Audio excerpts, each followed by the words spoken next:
back to Ether Hour, everybody. I'm your host, Conrad Franz, joined as always by Dmitry Kalugin.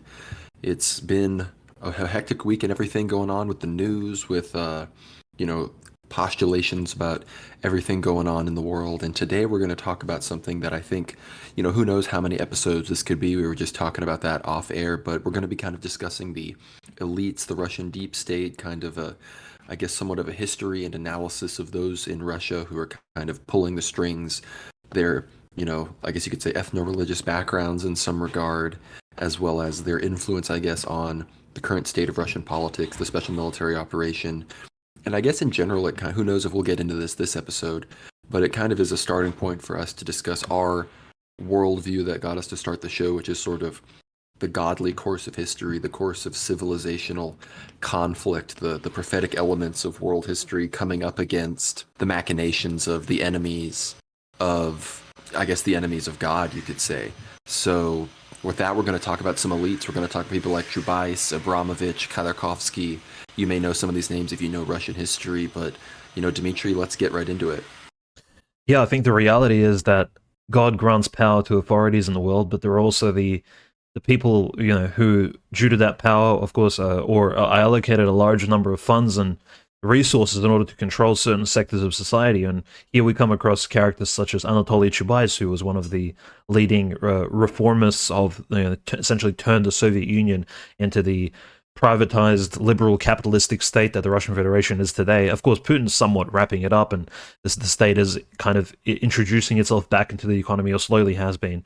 But Anatoly Chubais is essentially one of the main culprits and architects of the huge privatization which took place during the Yeltsin years in the 90s. And many people, of course, accuse him of being, a member of a certain tribe or a member of folks that have betrayed Russia. And in fact, he is probably one of the primary culprits of, a lot of Russian wealth, a lot of the wealth of the former Soviet Union actually being sold for, minimal amounts to various characters. Some of these oligarchs from the 1990s who ended up, of course, exploiting the former Soviet economy to the point of economic collapse. And in fact, the Yeltsin years did end with this 1998 default that the Russian Federation entered into.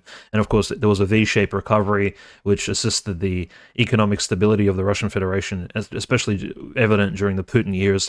From 1999 until roughly 2008, the Russian economy saw an incredible growth, which you can say was brought on by these early privatization reforms by all these liberal reformists. And of course, Putin kept us somewhat on track, but he also cleared out some of the folks in power at the time, especially in the economy and in politics, who maybe had a bit too much influence and perhaps came from certain, questionable groups, especially those who had several liberal proclivities, such as Khodorkovsky, who was maybe the only other businessman rival in Russia at the time. I believe in 2003 he was considered the richest man in Russia, at least officially, according to Forbes.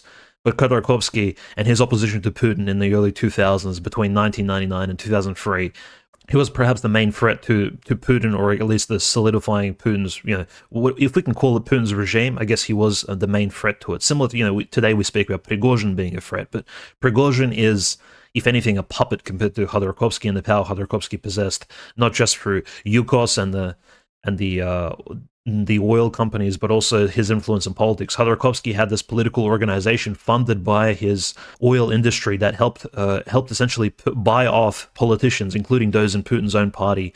So in fact, there were politicians from various parties who would, again, all answer to him. So he had this whole web of politicians who would, of course, end up, supporting Khodorkovsky and some of his moves in the Russian parliament and government. So Putin had Khodorkovsky investigated for corruption and tax fraud and things of that nature, and he went to prison for a very long time.